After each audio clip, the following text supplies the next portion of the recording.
টাকা এই শব্দটা শুধু একটা কাগজ বা ডিজিট না, এটা আমাদের পরিশ্রমের মূল্য, স্বপ্নের পেছনের শক্তি আর জীবনকে এগিয়ে নেওয়ার অন্যতম চালিকা শক্তি।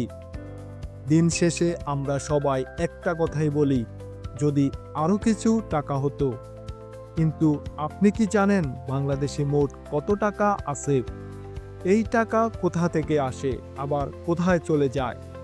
চলুন আজ আমরা টাকার সেই রহস্যময় জগৎ থেকে ঘুরে আসি। যখন আমরা বলি বাংলাদেশে মোট কত টাকা আছে, অর্থনীতিবিদরা তখন এটাকে একটা বিশেষ নাম দেয়, মানি সাপ্লাই বা মুদ্রা সরবরাহ।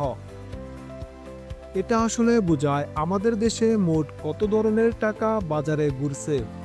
আর এই পুরো হিসাবটা রাখে আমাদের কেন্দ্রীয় ব্যাংক বাংলাদেশ ব্যাংক। এপ্রিল ২০২৫ তথ্য অনুযায়ী বাংলাদেশে মোট ২০,৯৮,০০০ কোটি টাকা আছে। সংখ্যাটা বিশাল, তাই না? এই বিশাল টাকাকে কিভাবে পরিমাপ করা হয়?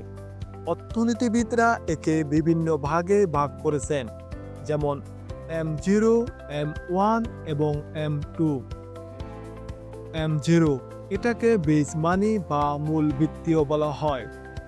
M0 হলো আমাদের হাতে থাকা নগদ টাকা, মানে আপনার পকেটে, মানিব্যাগে, বাড়ির সিন্ধুকে যা আছে সেই সব টাকা।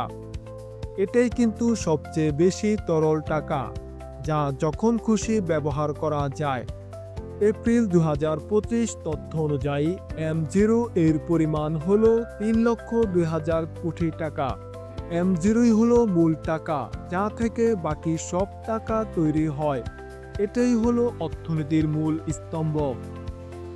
M1 এটাকে ন্যারো মানি বা সংকীর্ণ মুদ্রা বলা হয়। M1 হলো M0 এর চেয়ে একটু বেশি কিছু, মানে আমাদের হাতে থাকা সেই নগদ টাকার সাথে চাহিদা আমানত যোগ করলে যা পাওয়া যায় তাই হলো M1। চাহিদা আমানত হলো আপনার ব্যাংক অ্যাকাউন্টে থাকা সেই টাকা, যা আপনি যখন খুশি চেক বা ডেবিট কার্ড ব্যবহার করে তুলতে পারেন বা কাউকে পাঠাতে পারেন। এপ্রিল ২০২৫ তথ্য অনুযায়ী M1 এর পরিমাণ হলো ৪,৭১,০০০ কোটি টাকা।